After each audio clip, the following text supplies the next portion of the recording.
हो गई। अच्छा students, laws of motion, friction, dynamics के ना assertion, reason, MCQ, case based question काफ़ी कर लिए थे, ठीक है। न्यूमेरिकल चल रहे हैं, तो लास्ट हमने आई थिंक 4th न्यूमेरिकल तक किया था। नेक्स्ट करते हैं, क्वेश्चन लिखो स्टेटमेंट कॉपी पे। लिखो the velocity of a 2 kilogram object, लिखो velocity of 2 kilogram object,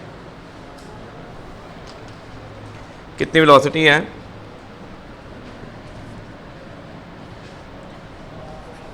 vector में है -2i cap plus 3j cap minus 5k cap metre पर सेकेंड, ठीक है। वेलोसिटी के कितने कंपोनेंट है यहाँ पे? अलॉन्ग एक्स एक्सिस कितना है? -2 means negative X direction, along Y axis +3, along Z axis -5, ठीक है। Negative sign shows the direction here, ठीक है। फाइंड क्या करना है? अच्छा ये है चेंजेस टू, ये फर्स्ट वेलोसिटी होगी, ये होगी final changes to I cap plus 3j cap plus 4k cap metre पर सेकेंड। ये इनिशियल वेलोसिटी, ये कौन है? Final velocity in 3 second. Find external force, find external force. बेटे फोर्स निकालनी है, कैसे निकालते हैं फोर्स?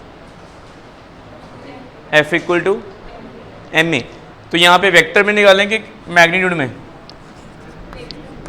अगर आप मैग्नीट्यूड में निकालते हो तो पहले आपको एक्सेलरेशन का मैग्नीट्यूड काउंट करना पड़ना है। एक्सेलरेशन निकालते कैसे हैं?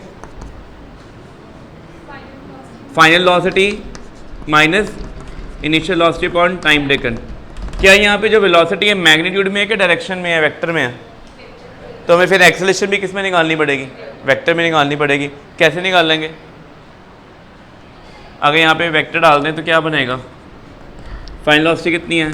i plus 3j plus 4k minus 2i plus 3j minus 5k, यही आएगी।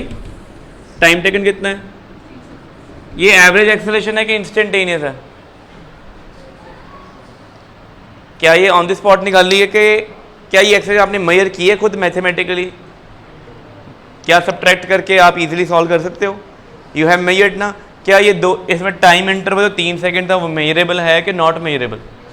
तो ये कौन सी होगी फिर? एवरेज है। ये कौन सी एक्सेलरेशन है? एवरेज। अगर इंस्टेंटेनियस होती तो वो डिफरेंशिएशन करके आती। कल क्वेश्चन किया था x equal to BT4 CT3, differentiate करके आंसर निकाल लेते, वो इंस्टेंटेनियस ही। करो माइनस, इसको ब्रैकेट ओपन करो। ये आई कैप है यहाँ पे -2i कैप है। क्या आंसर आएगा? ये 3i कैप। 3i कैप है यहाँ पे 3j कैप, यहाँ पे 3j कैप, 0 कैंसिल हो जाना है। ये 4i माइनस 5,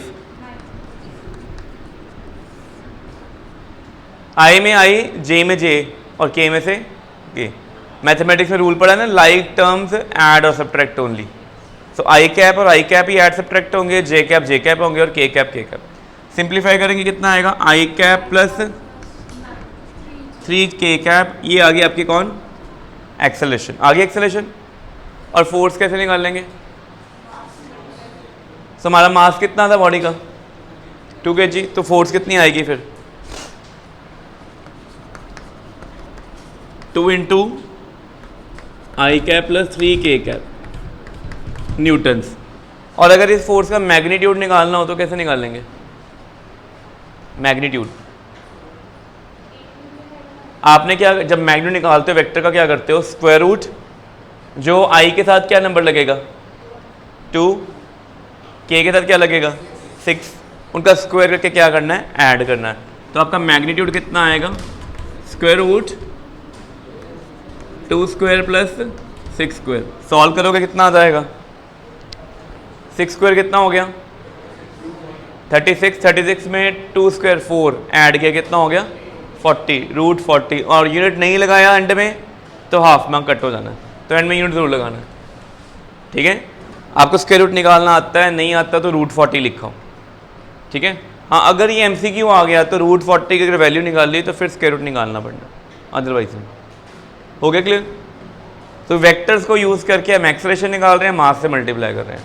एक्सेलरेशन निकालने तक का काम वेक्टर में था, ये वेक्टर में क्वेश्चन था ये, बस इसको एक्सेलरेशन को मास से मल्टीप्लाई किया, क्या फाइंड आउट किया? फोर्स। कोई डाउट इसमें? हो जाएगा ये क्लियर है? कर ले note. Next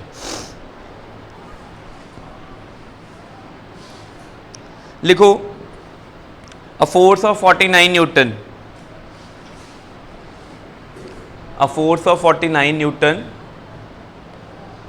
just sufficient to pull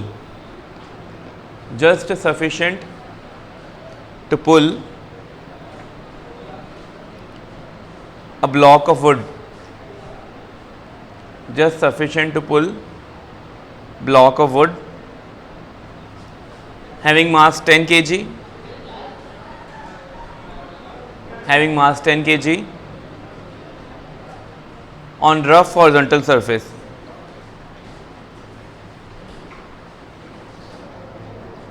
Calculate on rough horizontal surface. Calculate coefficient of friction. दोबारा रिपीट कर रहा हूँ, एक फोर्स है 49 न्यूटन की, it is just sufficient to pull a block of wood wing और having mass 10 kilogram on rough horizontal surface. ठीक है, calculate coefficient of friction and angle of friction. Coefficient friction भी निकालना है तो एंगल ऑफ फ्रिक्शन भी निकालना है। ठीक है, ਇੱਥੇ लिखिया होया है जस्ट सफिशिएंट टू पुल। सो कार्तिक काले ਕਿਹੜੀ फ्रिक्शन की गल कर रहे हो? जस्ट सफिशिएंट ਕਿਹੜੀ फ्रिक्शन है? उसने कहा force of 49 newton is just sufficient to pull a block of wood, करी लिमिटिंग। बेटे जस्ट सफिशिएंट का मीनिंग क्या होता है कि बॉडी एग्जैक्टली मोशन में आ चुकी है कि आने वाली है। ठीक है, अगर बॉडी रेस्ट में होती तो स्टैटिक होती, अगर जस्ट स्टार्ट टू मूव है, जस्ट इन मोशन, जहाँ लिख लो अपनी कॉपी में टॉप में लिख लो just start to move comma just sliding, just set into motion. ये जब लिखता है ना जस्ट स्टार्ट, जस्ट का मीनिंग बस होने वाली बॉडी मोशन में, इन दैट केस कौन सी फ्रिक्शन एग्जिस्ट करती है? Limiting friction. अच्छा, as a meaning 49 newton force लगाओगे तो बॉडी स्टार्ट हो जाएगी मोशन दे विच। इसके पहले फ्री बॉडी डायग्राम ड्रॉ करो। क्या बताया बॉडी कौन से प्लेन में है? हॉरिजॉन्टल लेवल प्लेन में कि वर्टिकल? बोला हुआ ना, बड़ा इंपॉर्टेंट है हॉरिजॉन्टल। ये बॉडी है, पहले डायग्राम ड्रॉ करनी है। आपने कितनी फोर्स लगाई और फ्रिक्शन तब कितनी लगी? लिमिटिंग जिसको बोलते हैं एफ एस मैक्स, आप एफ एल भी लिख सकते हो इसको। ठीक है, बट इसको एफ एस मैक्स लिखते हैं, मैक्सिमम स्टैटिक फ्रिक्शन। ये वैल्यू मैक्सिमम फिक्स्ड है। जब body just start to move करती है उसका एक और मीनिंग होता है इक्विलिब्रियम। क्या है ना उसको? इक्विलिब्रियम का मीनिंग है ना रेस्ट ना मोशन, मीन्स वो शुरू होने वाली। अच्छा, ये 49 न्यूटन है, ये एफ एस मैक्स है। अगर body just start to move करती है तो इसकी वैल्यू 49 के इक्वल होगी कि नहीं होगी? बिल्कुल इक्वल होगी। ठीक है, तो ऐट लिखो, पहले डायग्राम ड्रॉ करनी है, फिर लिखना है जस्ट स्टार्ट टू मूव। तो आपकी जो एफ एस मैक्स होना है किसके इक्वल होना है? 49।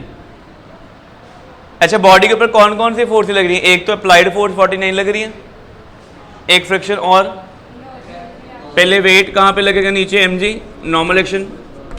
r लिख देना या n लिख देना, मैं दोनों ही लिख देता हूँ। ठीक है, स्टैटिक फ्रिक्शन का फॉर्मूला क्या होता है?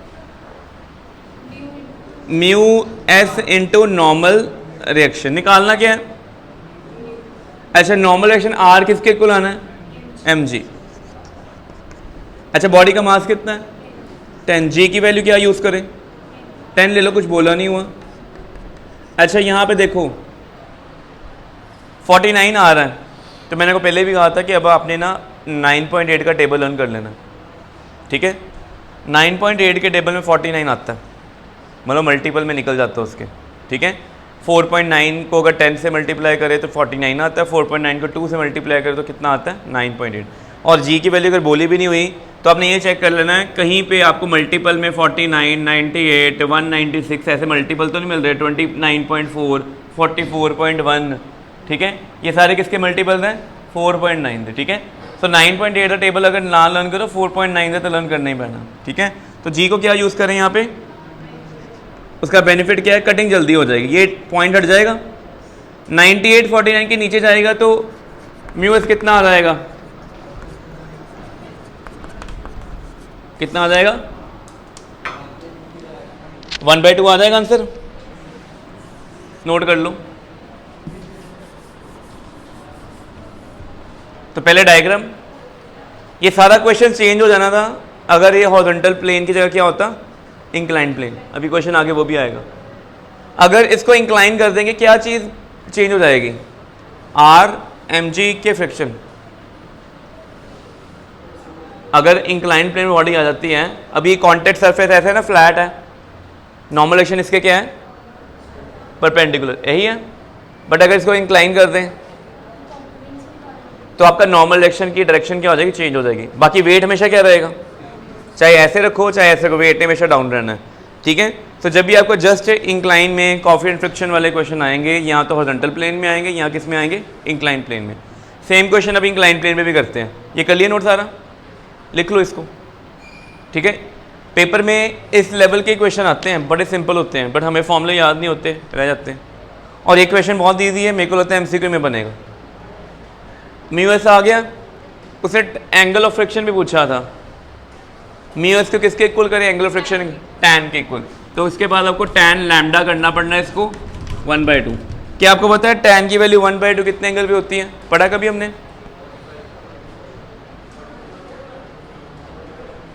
टैन की वैल्यू 1/2, 1/√3 पता कितने पे होती है, 30 डिग्री।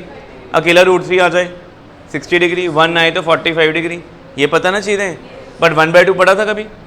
नहीं पढ़ा, और निकलना भी नहीं है बिना कैलकुलेटर के। आपने लर्न कर लेना है कि टैन लैम्डा की वैल्यू यहाँ 1/2 है तो एंगल होता है 26 डिग्री। लिख लो आंसर, अपनी कॉपी पे टॉप पे लिख दो, इंपॉर्टेंट टू लर्न। जो चीज़ें मैं सेपरेटली बोलता हूँ नोट में लिख लिया करो, इंपॉर्टेंट टू लर्न। ये टल लगाना पड़ना है कि टैन की वैल्यू अगर 1/2 है तो कितनी एंगल होता है, 26। 2-3 वैल्यू और लिख दो। अगर साइन थीटा अगर आपके पास कितना है 3/5, साइन थीटा 3/5 है तो थीटा पता कितना होता है, पता किसी को? 37 डिग्री। लिख लो, साइन थीटा अगर 3/5 है तो थीटा कितना होता है, 37 डिग्री। Very good. और अगर साइन थीटा 4/5 है, 4/5 53 डिग्री। लिख लो, ये तीनों चीज़ें लर्न करो, ठीक है।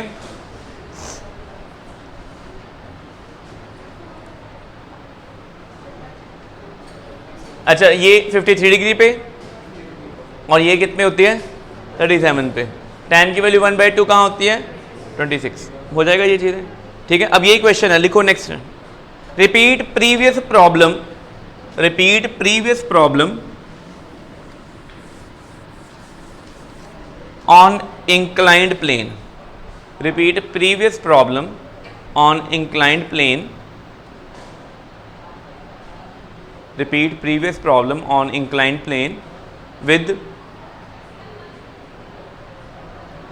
unknown angle of inclination। Same problem repeat करनी है, किस पे करनी है अब, इंक्लाइंड प्लेन पे करनी है, ठीक है। अननोन एंगल ऑफ इंक्लिनेशन, ठीक है। अब क्वेश्चन का लेवल एक ऊपर हो गया, ठीक है। अब ये डिफिकल्ट हो गया, ये इजी था, अब डिफिकल्ट हो गया कि अब उन्होंने कह दिया है कि सेम सब कुछ है, सेम डेटा है कि 49 न्यूटन है। अच्छा, साइड में कॉमा डाल लिखो, कॉमा डालो। We are just pulling body up the incline, we are just pulling body up the incline.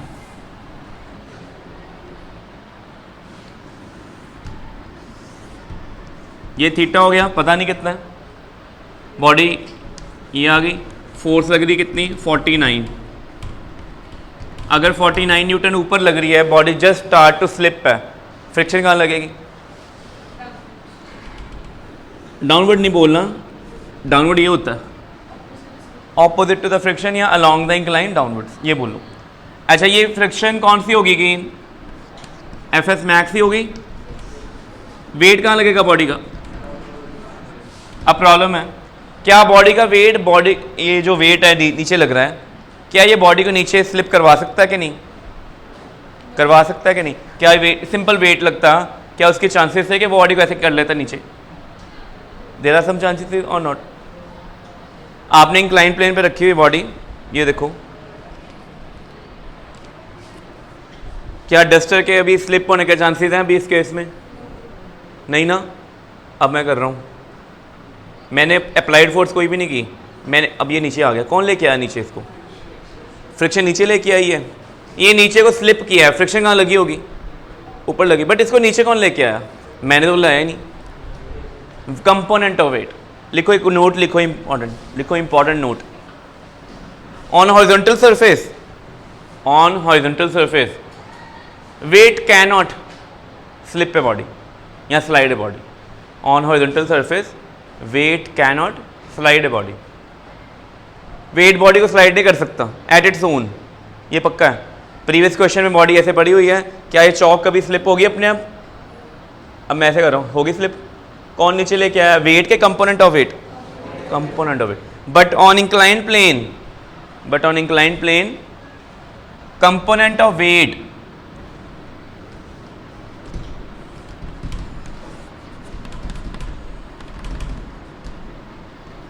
is sufficient to make it slip down,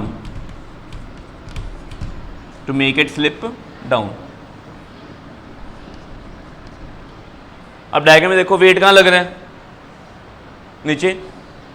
resolve किया दो कंपोनेंट में, एक इधर एक इधर। जो दो कंपोनेंट है उनमें आपस में एंगल होता है 90। इन दो कंपोनेंट का क्या नाम होता है? कहते हैं क्या कंपोनेंट्स को? जब आप एक वेक्टर का दो कंपोनेंट करते हो जिनमें आपस में एंगल 90 हो, इन दोनों कंपोनेंट का नाम रेक्टेंगुलर कंपोनेंट। रेक्टेंगुलर क्यों बोलते हैं? बिकॉज इन दोनों में एंगल कितना होना चाहिए? और क्या इन दोनों की लेंथ और मैग्नीट्यूड जरूरी है कि सेम हो? It is mandatory. हाँ, सेम हो ना हो चलेगा, बट इसको स्क्वायर कंपोनेंट तो नहीं कह सकते, क्योंकि स्क्वायर में दोनों कंपोनेंट हमेशा क्या होंगे? इक्वल। बट यहाँ पे कोई नेसेसरी है कि कंपोनेंट्स इक्वल हो? नहीं। अच्छा, अब दो तीन चीज़ें। किसी को पता है ये एंगल थीटा क्यों आया? मैंने पहले भी कह रहा हूँ, मैं दोबारा रिपीट कर रहा था जिनको नहीं पता। अगर दो लाइंस में एंगल कितना है? कितना एंगल है? पहली लाइन के परपेंडिकुलर कौन है? ये है। दूसरी लाइन के परपेंडिकुलर कौन है? ये। ठीक है जी। ये एंगल कितना है? 90। ये भी कितना है? क्या ये दो एंगल वर्टिकल ऑपोजिट हैं? दो ट्रायंगल सिमिलर हो गई। सिमिलर की कंडीशन क्या होती है? At least to angle should be equal. अगर दो ट्रायंगल सिमिलर है तो तीसरा एंगल भी क्या होगा? अब देखो, ये बेस है, ये कौन है? और ये कौन है? Inclined plane. बेस के परपेंडिकुलर कौन है? वेट। वेट कौन है? और ये नॉर्मल डायरेक्शन वाली ये वाली लाइन, ये इंक्लाइन के परपेंडिकुलर है। सो अगर दो लाइंस में एंगल थीटा है तो उनके परपेंडिकुलर में भी एंगल कितना है? थीटा। सो अगर यहाँ पे थीटा तो यहाँ पे भी कितना आएगा? और थीटा के साथ वाला कंपोनेंट कौन होता है? कॉस। और दूसरे वाला कौन होता है? साइन। यहाँ तक कर लो, ये भी नोट कर लो डायग्राम, ठीक है, याद रहेगा। और ठीक है, लिखने की जरूरत तो नहीं है। Angle between two lines is same as between their perpendiculars. जितना नॉर्मल्स में एंगल हो या परपेंडिकुलर में एंगल होता है उतना ही एंगल्स लाइन में होता है। कोई डाउट इसमें? कर लिया नोट? ठीक है। अब बात आती है क्वेश्चन की। जब body just start to slip होती है, डेरिवेशन भी की हुई है ये, जो body just start to slip हुई सी, the angle of inclination is equal to angle of friction. लिखो नोट, लिखो for MCQ, for assertion reason. MCQ में ऐसा क्वेश्चन आता है, असर्शन रीजन पूछ लेते हैं। ये लिखेंगे, when a body just start to slip on inclined plane. लिखो, when a body just start to slip on inclined plane,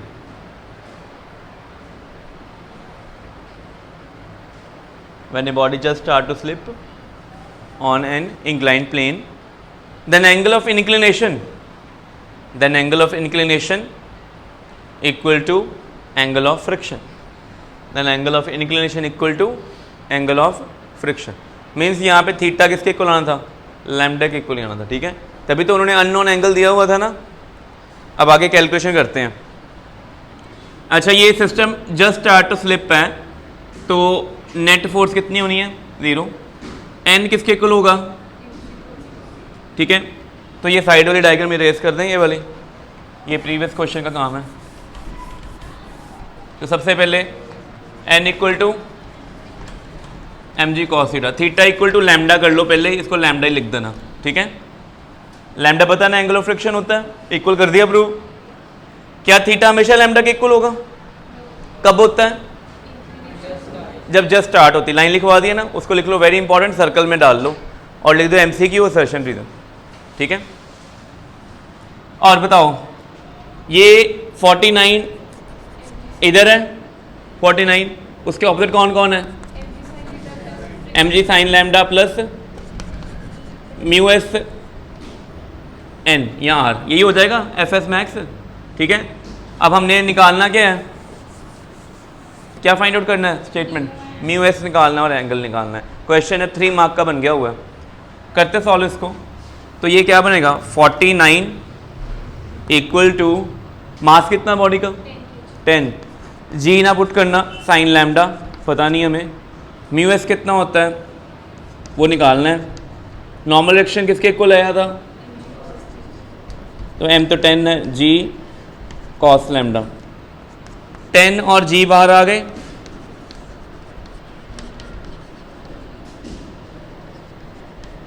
यहां तक आ गए। बेटे g की वैल्यू कितनी है? 10 इंटू 9.8 कितना बनेगा? 98 49 के नीचे जाएगा तो क्या बन जाएगा?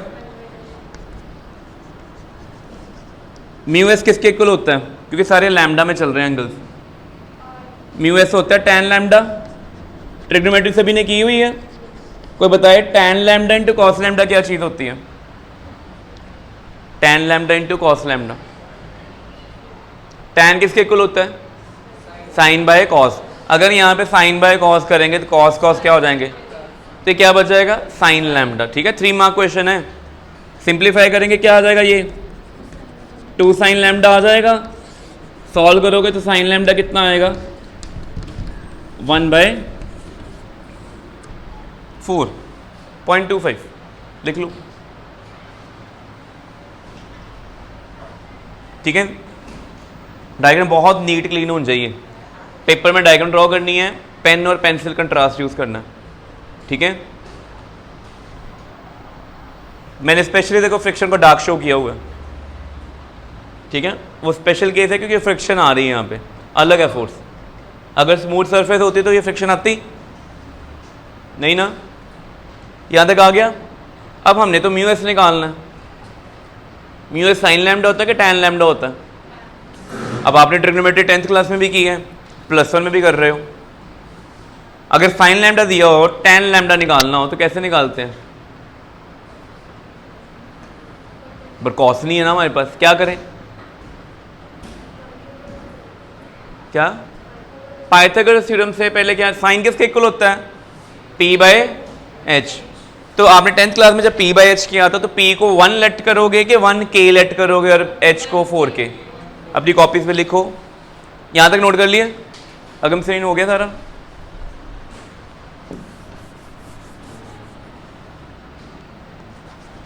अगर आपने tan लैम्डा निकालना वो होता है p/b, साइन लैम्डा जो कि 1/4 है वो किसके इक्वल है? p/h। ठीक है, वीडियो चल रही है? ठीक है, अच्छा p/h है ना ये 1/4। बताओ फिर p को लेट क्या किया? 1k, h को क्या लेट किया? 4k, तो b कितना आएगा? ठीक है कि नहीं? ये कैसे आया √15 के? पाइथागोरस थ्योरम करने की जरूरत तो नहीं है। p² + b² = h² करेंगे तो निकाल लेंगे इतना। tan लैम्डा क्या आएगा फिर? 1/√15 म्यू एस, बस खत्म हो गया। ठीक है, सो हॉलीडे होमवर्क में, असाइनमेंट में हॉरिजॉन्टल सरफेस पे काम था। एग्जामिनर का तो पता नहीं ना क्या करें, वो इंक्लाइन दे देगा। ठीक है, अनप्रिडिक्टेबल पेपर है, हमें हर चीज़ पता होनी चाहिए। ये सारे केसेस नोट्स में लिखे हुए हैं 1 by 1। अगर आप नोट्स को प्रॉपर्ली फॉलो करते हो ना, आपको सारे केसेस सीक्वेंस मिलेंगे। पहले हॉरिजॉन्टल सरफेस पे क्या होगा, फिर इंक्लाइन पे क्या हो जाएगा। अभी तो जस्ट स्टार्ट है, अगर बॉडी स्लिप कर रही हो तो कौन सी फ्रिक्शन लगेगी? कौन सी? अगर स्लिप कर रही है, काइनेटिक। काइनेटिक का फॉर्मूला होता है क्या होता है? μ/r।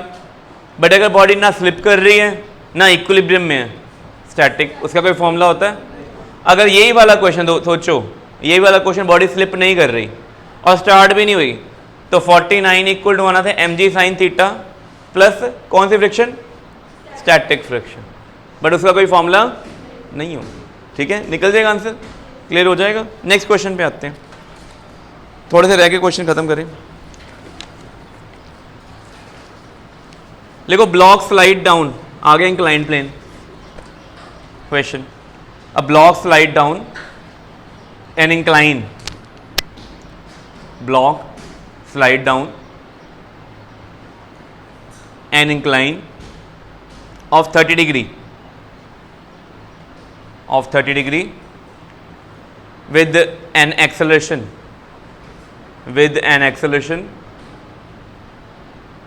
equal to g by 4, with an acceleration equal to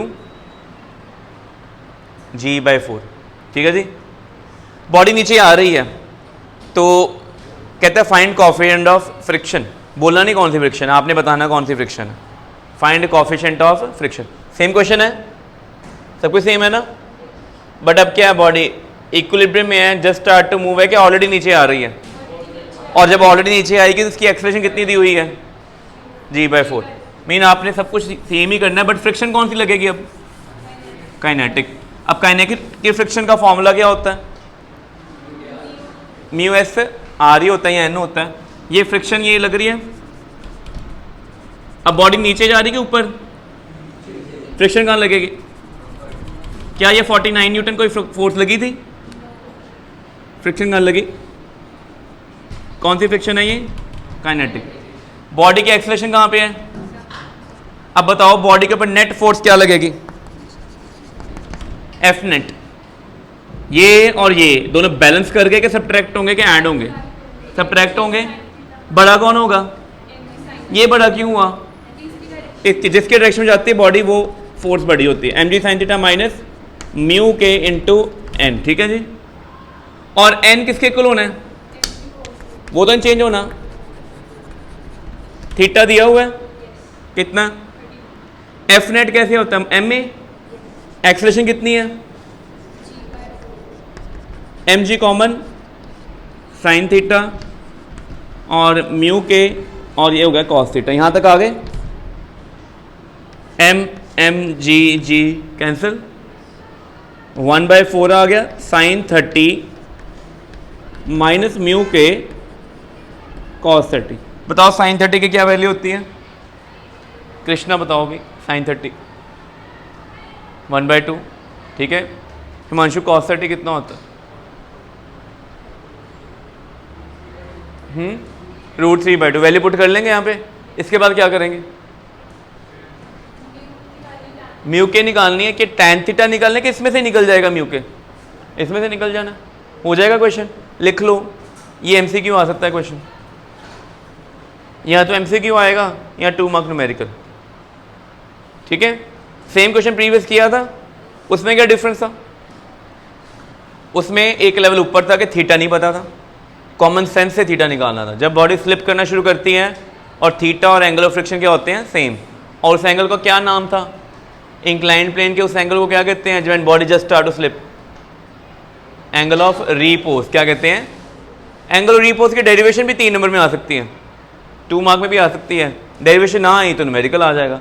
तो फिर कॉपी पे टॉपिक लिख लो, angle of Repos important topic है इस चैप्टर का, न्यूमेरिकल और डेरिवेशन दोनों में से एक चीज़ मिलेगी पेपर में, एंगल ऑफ रीपोज, न्यूमेरिकल और डेरिवेशन, ठीक है। इसको आपने सॉल्व कर लेना खुद, डायग्राम देख लो, बहुत नीट होना चाहिए डायग्राम, एनीनम ना देना, छोटी नहीं चाहिए हमें, मिनिमम 5 लाइन्स ही, मिनिमम 5 तो 8 लाइन के बीच बड़ी डायग्राम बनानी है, ठीक है। पेजेस बहुत अवेलेबल है, ठीक है, कंजूसी नहीं मारनी। नेक्स्ट क्वेश्चन लिखो, find maximum speed, find maximum speed at which car take turn, find maximum speed at which car take turn around a curve, around a curve of 30-meter radius, around a curve of 30-meter radius on a level road, on a level road। level road ਦਾ क्या मतलब ਹੁੰਦਾ, क्या साढ़े school के बाहर वाला मोड़ level road है कि बैंक्ड है, स्कूल के बाहर जस्ट बाहर लेवल है, बट जैसे वो पुल चढ़ के घूम के आइए और बैंक्ड है, इसके इसकी कह रहे हैं लेवल रोड। कहते if coefficient of friction is 0.4, if coefficient of friction is 0.4। अब जब भी गाड़ी टर्न में होती है ना, ध्यान रखना, गाड़ी जो टर्न कर रही है ये फ्रिक्शन बॉडी के टायर को स्किड होने से प्रोटेक्ट कर रही है कि चलने से रोक रही है? स्किड होने से। कहते हैं मैक्सिमम स्पीड निकालने की गाड़ी के टायर स्किड हो के ना हो, स्किड हो जन के ना हो, ना होता मतलब मैक्सिमम कितनी स्पीड होएगी कि limiting friction just balance the opposing force. तो ये फ्रिक्शन कोएफिशिएंट कौन सा पूछ रहे होंगे, लिमिटिंग वाला कि काइनेटिक वाला? ठीक है, अपनी कॉपी पे लिख लो, नोट लिखो, छोटा सा नोट लिखो, इंपॉर्टेंट मार्क करो। टर्निंग जब भी आती है ना, वेन एवर कार और bike turn take turn, whenever car take turn, whenever car take turn for safe speed, for safe speed limiting friction comes into play, for safe speed limiting friction comes into play। सिर्फ limiting friction हो तो आंदी है, ठीक है। पहली बात तो अपने पेपर में बनानी डायग्राम, टर्न आ गया, ये क्या है रोड, लेवल्ड है कि बैंक्ड है, और ये क्या है कार। कार अगर टर्न करेगी तो नीचे क्या लगना है, ऊपर क्या लगना है, नॉर्मल डायरेक्शन, ठीक है। और गाड़ी ने ऐसे टर्न कर रही है, मींस कार ऐसे जा रही है, जो गड्डी इधर जाएगी स्किडिंग किधर होएगी, उधर नो, उधर स्किडिंग होगी तो प्रोटेक्ट कौन करेगा, केरी फ्रिक्शन होएगी, इधर को क्यों होना है, स्किडिंग। स्किडिंग कोई फोर्स नहीं है, स्किडिंग कोई फोर्स नहीं है, इसका कि मैं स्किडिंग दे रहा हूं, बॉडी ना कनेक्ट नहीं किया, it is not a force. Skidding एक इवेंट है जो हो सकता है, ठीक है। आप नोटिस कर लेना कि कल को आप अगर कार चलानी सीख रहे हो ना, जो भी बच्चा गड्डी चलानी जो सीखता है ना, जो टर्न आंदा ना वो स्पीड घटानी भुल जाता है। जो टर्न लेने गड्डी बहुत घूम के जाती है ना, तो जो स्पीड स्लो करके घुमाइए ईजिली टर्न हो जाती है। सेम चीज़ ये है, अगर आपकी स्पीड हाई हुई, सेफ स्पीड से ज़्यादा हुई, आपकी गाड़ी कहाँ जाएगी, टर्न ले रहे हो, टर्न के टुवर्ड नहीं जाएगी, अवे चल जाएगी, चांसेस है स्किड होने के। तो गाड़ी को स्किडिंग से प्रोटेक्ट करना कौन प्रोटेक्ट करेगा? एक एमसीक्यू हमने पढ़ा था, लेवल्ड रोड पे स्किडिंग से प्रोटेक्ट कौन करता है, ओनली फ्रिक्शन, लिखा था याद करो। बट अगर इंक्लाइन आ जाए, component of friction and component of normal, MCQ था ये, केस स्टडी। कल पेपर च आ गए तो फिर ना कहना कि पेपर च पाता तो दसिया नहीं सी, पेपर च क्वेश्चन आ जाना, ठीक है। लेवल्ड रोड पे कौन प्रोटेक्ट करता है, फ्रिक्शन ओनली, और इंक्लाइन प्लेन पे। अब आप बताओ लेवल्ड रोड पे टायर की वेयर एंड टेयर ज़्यादा होगी कि बैंक्ड रोड पे? लेवल पे ज़्यादा होनी, बैंक पे क्या हो जाना, वेयर एंड टेयर कम हो जानी है। और एक और प्रॉब्लम होती है, लेवल्ड रोड पे जब भी टर्न निकालो गाड़ी की स्पीड कम करनी पड़नी है, बट बैंक्ड रोड पे नो नीड, निकल जाओगे आराम से, ठीक है। बेटा यहाँ तक हो गया। अब बताओ इस केस में अनबैलेंस्ड फोर्स कौन सी है, क्योंकि इसके ऑपोजिट कोई लग रही फोर्स। क्या ये फोर्स मोशन के परपेंडिकुलर है कि अलोंग है?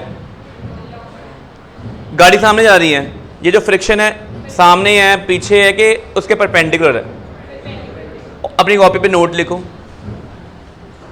Force perpendicular to the motion, force perpendicular to the motion. जब भी आपके मोशन के परपेंडिकुलर फोर्स लगेगी, याद रखना, force perpendicular to motion only change direction, force perpendicular to motion, बड़ा इंपॉर्टेंट नोट है, इसको बॉक्स में सर्कल में डाल लेना। Perpendicular to motion only change direction, साथ में लिख लो no change in speed comma kinetic energy, no change in speed comma kinetic energy, ना स्पीड चेंज हो रही है ना काइनेटिक एनर्जी चेंज हो रही है, ठीक है।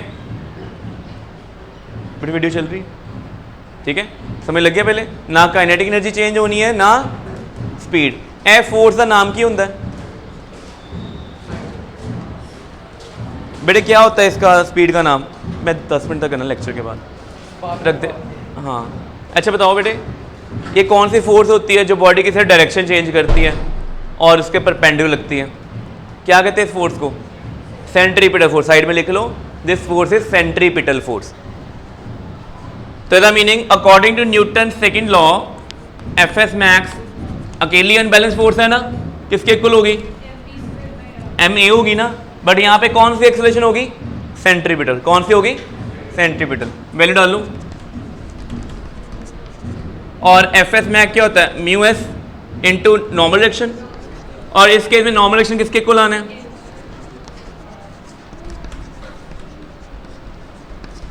क्या म्यू एस गिवन है? नहीं गिवन है। देखो स्टेटमेंट कितना पॉइंट जी 10 ले लो, रेडियस कितना है? कितना आंसर आएगा? 120, नियरली 11 आ जाना है। नहीं 4 3 12 120, हाँ नियरली, क्योंकि 120 आंसर आना स्क्वायर रूट में, और 121 किसका स्क्वायर रूट होता है? 11 का। ऐसा मीनिंग अगर 30 मीटर कर्व रेडियस आता है और फ्रिक्शन आपको दी हुई है, तो वहाँ पे बिल्कुल सेफ स्पीड क्या होगी? 11 मीटर पर सेकेंड। कितनी सेफ स्पीड होगी? 11 मीटर पर सेकेंड। अगर इतो घट हुई कोई प्रॉब्लम नहीं है, आराम से चलोगे। अगर इससे ज़्यादा हुई, देयर आर सर्टेन चांसेस कि गाड़ी क्या करे? स्किड कर जाए। तो जब भी आप हाईवे पे जाते हो, वहाँ पे रास्ते में टर्न आना होता है, तो पहले साइन बोर्ड लगा होता है, 30 40 50 60 लिखा होता है ना, वो पहले से ही प्री कैलकुलेटेड होता है कि गाड़ी आपके स्किड ना कर जाए। समझ लगी क्वेश्चन थी? ठीक है, एमसीक्यू भी आ सकता था ये क्वेश्चन, है ईजी सी। ठीक है, अगला क्वेश्चन लिखो। फॉर ट्रैफिक मूवमेंट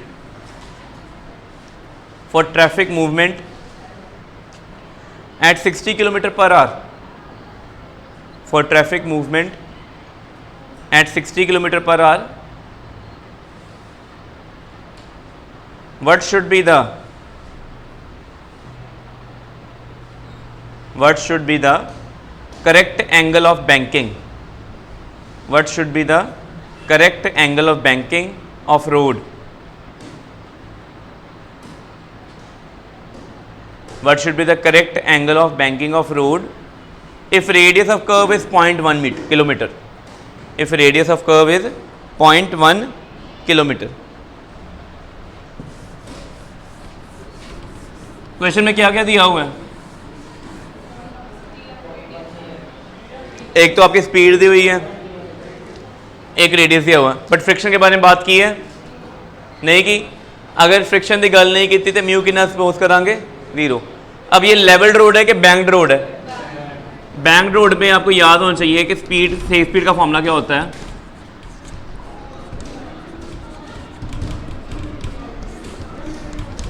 बेटे इन्हें क्रैम कर लो, और ये फॉर्मूला पेपर में डेरिवेशन भी आ सकती है, ये मैंने करवाई हुई है। ठीक है, अब इससे हमें म्यू कितना लेना है और वी कितनी लेनी है? बेटे 60 किलोमीटर पर आ रहा है, 60 डाल देंगे वैल्यू। ऐसा यूनिट क्या होता है स्पीड का? कैसे चेंज करें? और रेडियस 0.1 किलोमीटर तो 100 मीटर आ जाएगा, और v कितना मेरे पास? 60 इंटू 5/18 रूट 100 इंटू जी इंटू tan थीटा। क्या इस सम को सॉल्व करके, इक्वेशन को सॉल्व करके tan थीटा निकल जाएगा? निकल जाएगा कि नहीं? अब देखो इसमें कोई 4.9 या 9.8 का मल्टीपल कोई भी नहीं है, जी को क्या पुट कर देना? 10। ठीक है, इतना सॉल्व कर लोगे, इससे एंगल आ जाएगा। नेक्स्ट क्वेश्चन लिखो। Object of mass 3 kg, object of mass 3 kg at rest,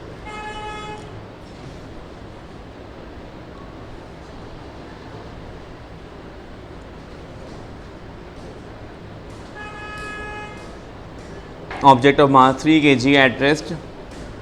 Now a force F equal to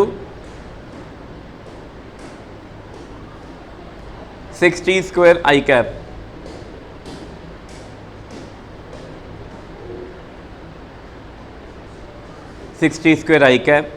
plus 40 J cap, 6t² i cap plus 4t j cap.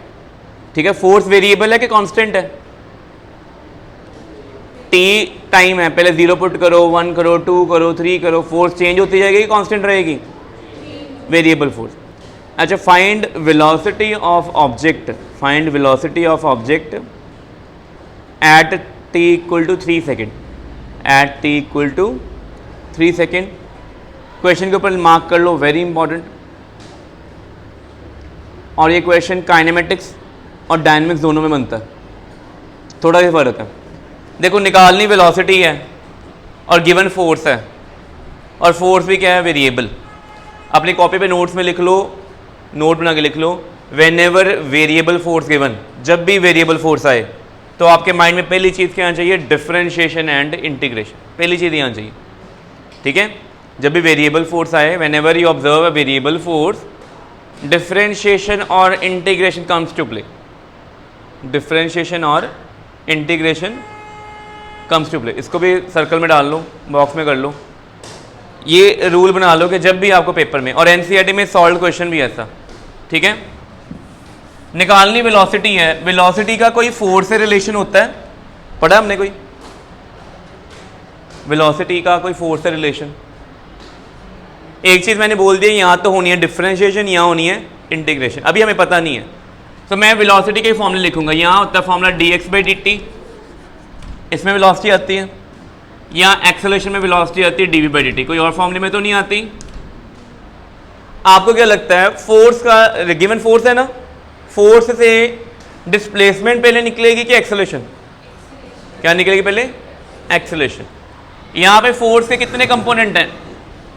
एक एक्स कंपोनेंट है, एक कौन है? तो बताओ force का x component कितना है? आपको कैसे लगा 60² है कि 60 है? आपको कैसे पता लगा कि 60² फोर्स का कंपोनेंट है? क्योंकि इसके अंदर क्या लगा हुआ है? आई कैप। और वाई कंपोनेंट क्या है फोर्स का? अब बताओ फोर्स का फॉर्मूला क्या होता है? मास इंटू एक्सेलरेशन का कौन सा कंपोनेंट? X component. और यहां पे क्या आएगा? Mass into acceleration. मास कितना बॉडी का? ये 3 इसके नीचे आ जाएगा। अब आप बताओ एक्सेलरेशन से वेलोसिटी निकाल लें तो क्या पुट करेंगे? यहां तक पहले नोट करो और यहां पे भी कर लो, फिर आगे करते हैं। तो wherever you observe variable force, चाहे आप काइनेमेटिक्स करो जो आपके सिलेबस का पार्ट है, कि आप तो आपके इस वाले पेपर में ये वाला क्वेश्चन आया हो डिफरेंशिएशन, क्योंकि हमारे सिलेबस में डिफरेंशिएशन इंटीग्रेशन थी ना, ये क्वेश्चन आया हो। ठीक है, मैंने को बता दिया एनसीईआरटी में सॉल्व क्वेश्चन भी ऐसा। काइनेमेटिक्स में होता तो एक्सेलरेशन देते, फोर्स ना देते। डायनेमिक्स में आ गया फोर्स दे दी, निकालनी आपने क्या है? एक्सेलरेशन। यहाँ तक नोट करो पहले। लाइन ड्रॉ क्यों की पता है आपको? 2 अलग अलग पार्ट्स क्यों कर रहे हैं? क्योंकि एक एक्स कंपोनेंट, एक क्या है, अगर जेड कंपोनेंट तो एक और लाइन लग जानी थी, फिर 3 कंपोनेंट निकलने थे। एनसीईआरटी में जो क्वेश्चन है ना, काइनेमेटिक मोशन इन 2 डायमेंशन में देखना, जब वेक्टर स्टार्ट होता है ना, तो वेक्टर में सॉल्व क्वेश्चन है वो 3 कंपोनेंट वाला, और उसमें डिस्प्लेसमेंट पोजीशन दी हुई है। पोजीशन से पहले निकालनी है वेलोसिटी, वेलोसिटी से फिर निकालनी है एक्सेलरेशन। 3 चीज़ें। ठीक है, कर ले नोट। टाइम कितना हुआ? चलो ये खत्म हो जाए, यहाँ तक हो गया। अब बताओ कि एक्सेलरेशन इक्वल टू 2t² है, क्या है करें? अब एक ही जगह क्या पुट करें? यह आ जाएगा dvx/dt इक्वल टू 2t², ये आ जाएगा। तो dvx इधर रह जाएगा और 2t² dt इधर आ जाएगा। ठीक है, अब इसको डिफरेंशिएशन ऑलरेडी है, dvx है छोटी वेलोसिटी, क्या है? Small velocity. हमें टोटल चाहिए तो क्या करें? इंटीग्रेट। क्या करेंगे? ठीक है, मैंने वही बताया था, यहाँ तो डिफरेंशिएशन होनी है, यहाँ क्या होनी है? इंटीग्रेशन। वो सिचुएशन के अकॉर्डिंग है। अच्छा, अब दोनों साइड को करना है इंटीग्रेट। सिंगल याद है सभी को? इंटीग्रेशन जब भी करनी है आपने लिमिट लगा के करनी है। ठीक है, कैसे? इनिशियली कुछ बताया हुआ है स्टेटमेंट में, इनिशियली बॉडी रेस्ट पे है या मूव कर रही है एट रेस्ट। इसका मीनिंग जब टाइम कितना है? 0 है, तो वेलोसिटी कितनी है? और हमने किस टाइम पे वेलोसिटी निकालनी है? 3 पे। उसकी वेलोसिटी लिख दी, क्या लिख दिया? vx। कोई डाउट पहले? जिसको इंटीग्रेशन नहीं आती सीख लो कैसे करना। अगर आपने ये लिमिट्स नहीं डाली तो ये होता है इनडेफिनेट इंटीग्रल। छोटी चीज़ को आपने बड़ा करना है, बट कहाँ तक बड़ा करना है पता नहीं। बट अगर आप ये लिमिट डालते हो ये होता है डेफिनेट इंटीग्रल। स्टेटमेंट में क्या पूछा था, किस टाइम पे वेलोसिटी निकालनी है और शुरू कब होना है, 0 से। ठीक है, अच्छा यहाँ पे सिंपल dvx है, मैं साइड पे फॉर्म लिख देता हूँ। सिंपल dx से इंटीग्रल क्या होता है, x, और अगर x पावर n हो, x n+1/n+, ये फॉर्मूले साइड पे लिखो अपनी कॉपी पे। आपकी इंटीग्रेशन से 2 फॉर्मूले लर्न होने हैं। ये इंटीग्रेशन में +1 में और कोई फॉर्मूला यूज़ नहीं होगा, 2 ही होंगे। डिफरेंट में थोड़े 6 to 7 चले जाएंगे, बट इंटीग्रेशन में इतने रहेंगे। तो ये कौन सा फॉर्मूला लगेगा इसके ऊपर, फर्स्ट वाला कि सेकंड वाला? वहाँ पे dx था तो x बन गया, यहाँ पे dvx था तो क्या बन जाएगा? और अपर लिमिट क्या है, इसको स्क्वायर ब्रैकेट में लिखना है। क्या लिखना है, यहाँ पे लगानी है अपर लिमिट, यहाँ पे लगानी है। अच्छा 2 कांस्टेंट है, उसकी इंटीग्रेशन होनी है, वो बाहर आ गया। t पावर कितना है, यहाँ पे साथ में क्या dt, ये वाला फॉर्म लगेगा। कितनी पावर होगी, t पावर 3 ओवर में क्या आएगा, स्क्वायर ब्रैकेट, नीचे क्या लगेगा 0, ऊपर क्या लगेगा। नेक्स्ट स्टेप पता किसी को क्या करना होता है, पहले आपने यहाँ पे इस जगह पे इसकी वैल्यू पुट करनी है। क्या लिख दिया vx, फिर क्या करना है माइनस, फिर किसका पुट करना है, यहाँ पे t क्यूब क्या होगा, 3 क्यूब माइनस 0 क्यूब, कितना आंसर आ जाएगा। सो ये 27।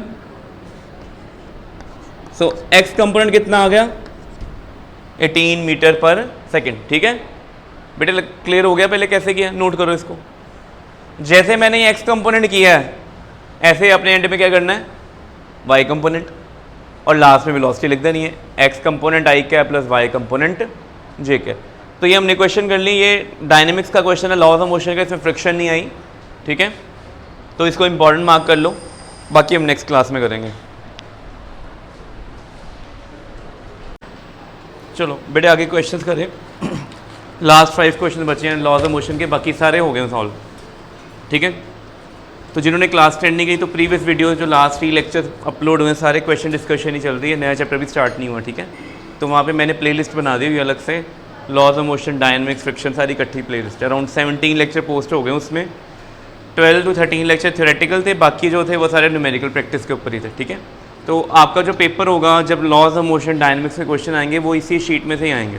ठीक है, क्वेश्चन मोर देन 60 क्वेश्चन है इसमें, laws of motion, dynamics and friction तीनों के मिला के। सर्कुलर मोशन भी आता है इसमें, bending of road and cyclist.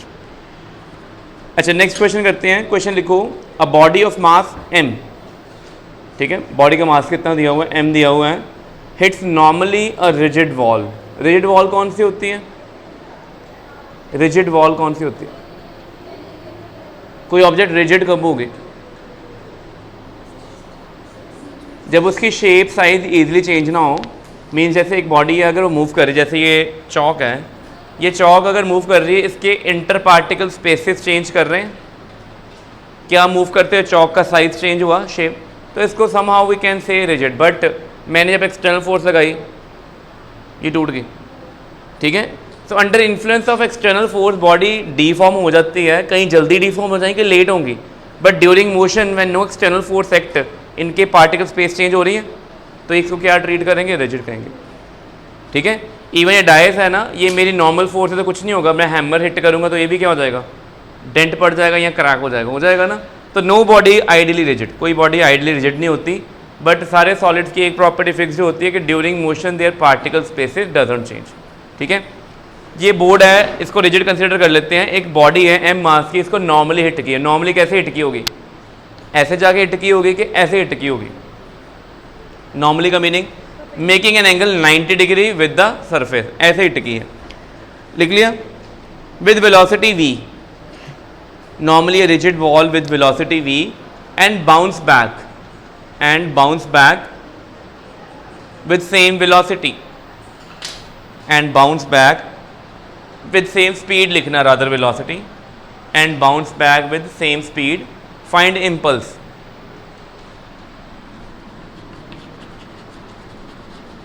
बेटे इम्पल्स का फॉर्मूला क्या होता है? एक होता है force into time taken, but ना यहाँ पे फोर्स है ना टाइम है, फिर और change in momentum. Best formula क्या होगा यहाँ पे? Delta P. डेल्टा पी क्या आता है? P2 minus P1। अच्छा ये हो गया मेरे पास रिजिड वॉल हो गई, बॉडी ऐसे हिट की है, आई कितनी वेलोसिटी से? v, मास कितना है? m। हिट करने के बाद वापस भी कितनी स्पीड से गई है? क्या डायरेक्शन सेम थी कि मैग्नीट्यूड सेम है? बट डायरेक्शन क्या है? डिफरेंट। क्या मोमेंटम स्केलर क्वांटिटी होती है कि वेक्टर क्वांटिटी होती है? वेक्टर होती है ना। इनिशियल मोमेंटम बताओ, मान लेते हैं इधर कौन है? एक्स एक्सिस, इधर कौन है? तो इनिशियल मोमेंटम P1 मोमेंटम इन वेक्टर फॉर्म क्या आएगा? क्या मास वेक्टर क्वांटिटी है? मास की डायरेक्शन होती है? नहीं। मास के साथ कौन मल्टीप्लाई होता है? वेलोसिटी के स्पीड। तो मोमेंटम फिर स्केलर क्वांटिटी हुआ। मोमेंटम क्या है? Vector quantity. तो मास को वेलोसिटी से मल्टीप्लाई करेंगे कि स्पीड से करेंगे? वेलोसिटी। अच्छा पहले वेलोसिटी ये है, मैग्नीट्यूड कितना है? v। क्या ये मैग्नीट्यूड लिखा है कि डायरेक्शन भी है इसमें? कहाँ डायरेक्शन पता चल रही है इसमें? मैंने इसके ऊपर वेक्टर लगाया, अभी ये क्या है? मैग्नीट्यूड। आपने जब भी कोई वेक्टर लिखना होता है एक होता है उसका मैग्नीट्यूड, एक होती है इसकी डायरेक्शन, ऐसे होता है ना। ये दोनों क्वांटिटी क्या सजेस्ट कर रही है? Magnitude of momentum. क्या इनिशियल मोमेंटम की डायरेक्शन किसके अलॉन्ग है? एक्स एक्सिस है, वाई है कि जेड है? एक्स एक्सिस के अलॉन्ग यूनिट वेक्टर कौन सा होता है? कौन होता है डायरेक्शन? ये पता सभी को? आई कैप, जे कैप, के कैप किया हुआ है ना। अलॉन्ग एक्स एक्सिस कौन होता है यूनिट वेक्टर? आई कैप। अब बताओ P2 का क्या हुआ? मास वही है, वेलोसिटी स्पीड भी वही है, बट डायरेक्शन क्या हो गई? इस डायरेक्शन में आई कैप है, माइनस आई कैप है, जे है, माइनस जे है, के है कि माइनस के है? माइनस आई। यहाँ तक हो गया? नोट करो, ये हो गया, ठीक है। अच्छा निकालना क्या हमने? P2 माइनस, बताओ अगर आप इन दोनों को माइनस करोगे, P2 में से P1 माइनस करोगे, आंसर क्या आएगा? Very good. आंसर कितना आना है? माइनस P2 माइनस P1 कितना आना है? माइनस 2mv आई कैप, ठीक है। अच्छा मैं बताता हूँ प्लस में, P2 नेगेटिव है, ये पूरी क्वांटिटी क्या है? इसमें से आपने इसको माइनस करना है, तो दोनों नेगेटिव नेगेटिव हो जाएंगे तो क्या होंगे? ऐड। अच्छा नेगेटिव साइन क्या शो कर रहा है? कि जो बॉडी का मोमेंटम या इम्पल्स लगा है वो किस डायरेक्शन में लगा है? अलॉन्ग नेगेटिव एक्सिस से। मीन्स अगर मैं बॉल को सामने वॉल पे हिट करूंगा, बाउंस बैक होके पीछे आएगा ना, तो मीन बॉल पे इम्पल्स कहाँ लगा है? Opposite to the initial direction, ठीक है। लग गया पता? अच्छा अभी इस क्वेश्चन को ट्विस्ट करते हैं। ये क्या निकाला था? इम्पल्स। इम्पल्स क्या होता है? Change in momentum. अगर मैं कह दूं what is the change in magnitude of momentum? Change in magnitude of momentum. क्या मोमेंटम के मैग्नीट्यूड चेंज हुए? पहले भी mv था, बाद में भी कितना है?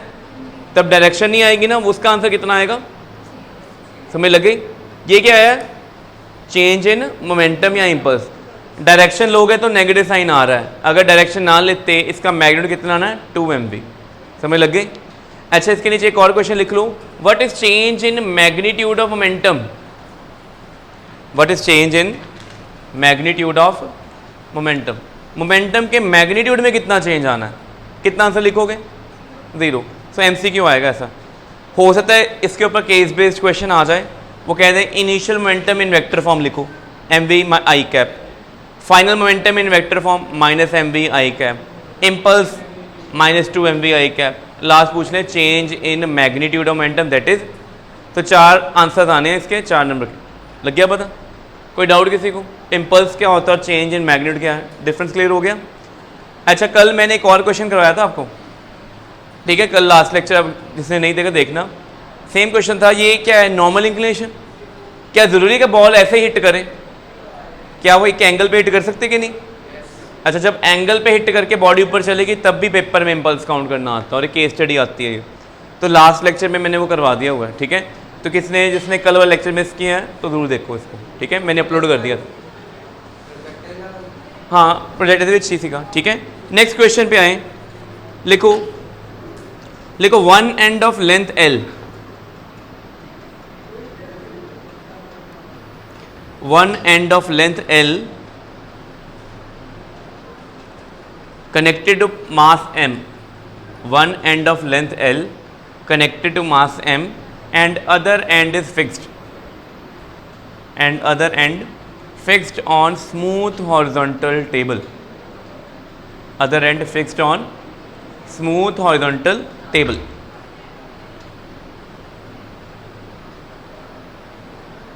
ठीक है. The particle move in circle with speed v. The particle move in circle with speed v.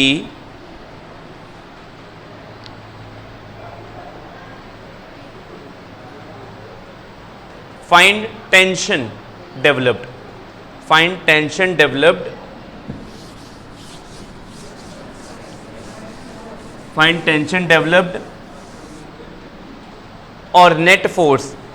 Find tension developed or net force if radius of the circle is r. If radius of the circle is r. बेटे ये table दिया हुआ है, table top है, horizontal है, यहाँ पे एक एंड फिक्स्ड है, ये एक स्ट्रिंग है, ये बॉडी है, बॉडी रोटेट कर दी, सर्कल में घूम रही है, टेबल के टॉप से बॉडी ऐसा घूमती पई है. क्या फ्रिक्शन है यहाँ पे? स्टेटमेंट पढ़ो, बताइए फ्रिक्शन. क्यों नहीं बताइए? क्या लिखा है? स्मूथ लिखा है, फ्रिक्शन नहीं आएगा. इसका अपना वेट कहाँ लगेगा? नॉर्मल एक्शन कहाँ लगेगा? ठीक है, ये दोनों क्या कर जाएंगे? बैलेंस. क्यों?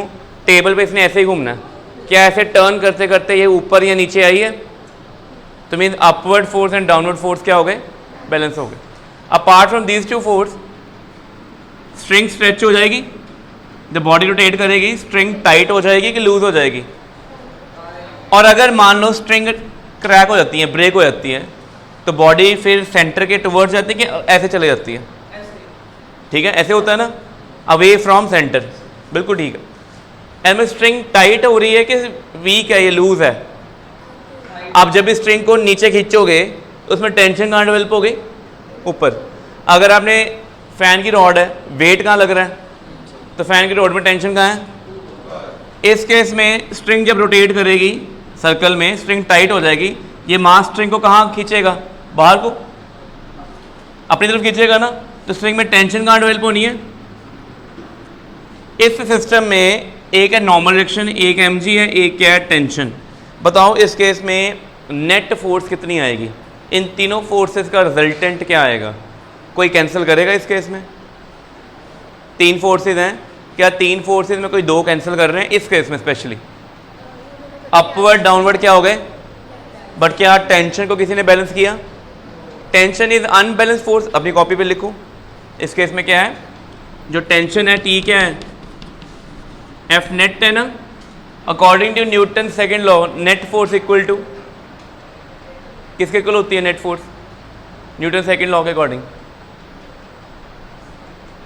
आप जब भी फोर्स निकालते हो एम में, मास इनटू, अब एक नोट लिखो इंपॉर्टेंट, लिखो ये जो नेट फोर्स लगी है बॉडी पे, पहला आंसर हमारा हो गया what is the net force? Tension. Net force कितनी है? टेंशन. अब टेंशन की वैल्यू कितनी है? ध्यान रखो कि बॉडी सर्कल में घूम रही है, जो टेंशन है बॉडी के मोशन के डायरेक्शन के अलॉन्ग है कि परपेंडिकुलर है? मीन बॉडी सामने जा रही है, जो फोर्स है वैसे लग रही है ना. तो जब भी बॉडी के मोशन के परपेंडिकुलर फोर्स लगती है ना, तो बॉडी पता क्या करती है? बॉडी सर्कल में घूमती है. लिख लो, लिखो. व्हेन नेट फोर्स, नोट बना लो ना, बड़ा इंपॉर्टेंट है ये. MCQ असर्शन रीजन आ सकते हैं इसके ऊपर. When net force act, when net force act perpendicular to the motion,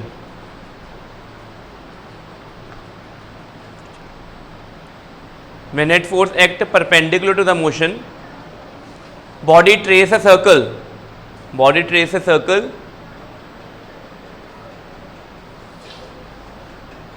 and this force only changes, and this force only changes direction.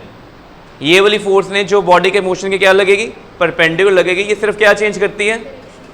ये स्पीड और काइनेटिक एनर्जी चेंज करती है. Only changes direction. और इस फोर्स का नाम क्या होता है?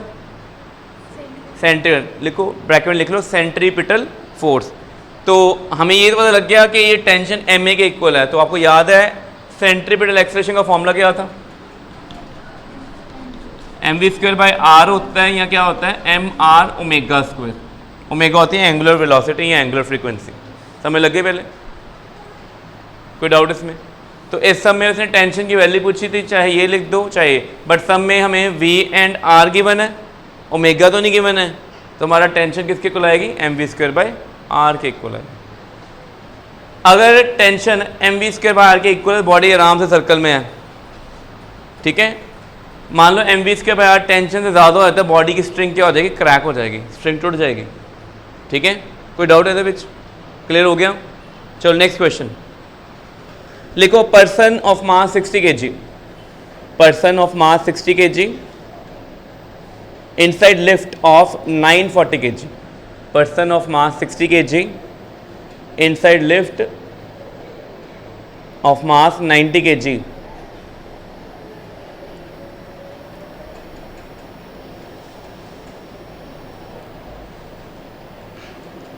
the lift accelerate upward, the lift accelerate upward with 1 meter per second square, lift accelerated upward with 1 meter per second square, calculate tension in the supporting cable, calculate। चलो lift की बात कर रहे हैं। केबल कौन होती है? लिफ्ट को जो कैरी करती है ये केबल, ये वायर। इसमें क्या फाइंड आउट करना है? टेंशन। लिफ्ट का अपना मास कितना है? 940, और बॉडी का मास कितना है? 60। 940 लिखो थे, 90 नहीं है, इट्स 940। 940 लिफ्ट का है, 60 है। टोटल वेट डाउनवर्ड कितना होगा? हमने जो नेट फोर्स टेंशन निकालनी है बॉडी के ऊपर निकालनी है कि लिफ्ट की टोटल निकालनी है? टोटल ना। तो लिफ्ट के अंदर कौन है हमें नहीं मैटर रहता, हमें टोटल मास चाहिए। आ गया? क्या लिफ्ट ऊपर एक्सेलरेट कर रही है कि नीचे एक्सेलरेट कर रही है? अच्छा, इसका मीनिंग लिफ्ट के ऊपर नेट फोर्स लग रही है कि नहीं लग रही? अगर एक्सेलरेशन है, नेट फोर्स इक्वल टू क्या होता है बताओ? एम ए होता है ना। अच्छा, इस लिफ्ट के ऊपर टोटल कौन कौन सी फोर्सेस लग रही हैं? वेट एम जी और टेंशन। अच्छा, दोनों ऑपोजिट है कि सेम डायरेक्शन में है? ऑपोजिट डायरेक्शन में वेक्टर क्या होते हैं? ऐड होते हैं कि सब्ट्रैक्ट? दो वेक्टर ऐड कब होते हैं? जब क्या होते हैं? पैरेलल। सब्ट्रैक्ट कब होते हैं? और 90 पे तो होते हैं रूट ए स्क्वायर प्लस बी स्क्वायर। यहाँ पे कौन सा केस है? पैरेलल है कि एंटी पैरेलल है? अच्छा, माइनस कौन किस में से होगा? टी माइनस 1000 जी के 1000 जी माइनस टी। बॉडी रिजल्ट में ऊपर जा रही है कि नीचे आ रही है? अगर बॉडी रिजल्ट में ऊपर जा रही है तो कौन सी फोर्स बड़ी होगी?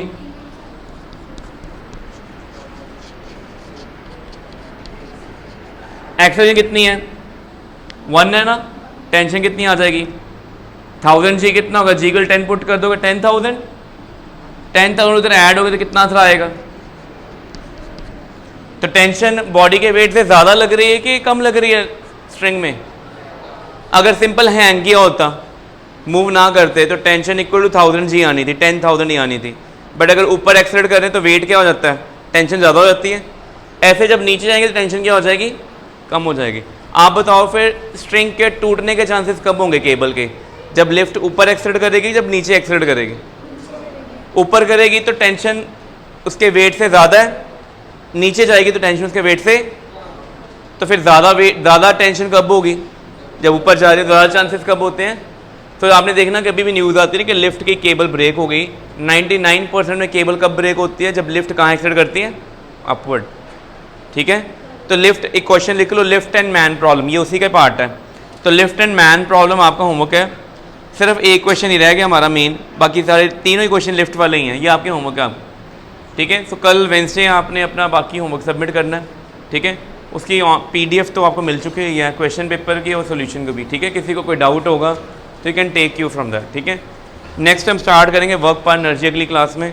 तो अपने जो नोट्स आपको भेजे हुए हैं, तो वर्क पार एनर्जी के नोट्स साथ में लेके आना, और वर्क पर एनर्जी तब होना है अगर आपको काइनेमेटिक्स लॉज ऑफ मोशन आता होगा।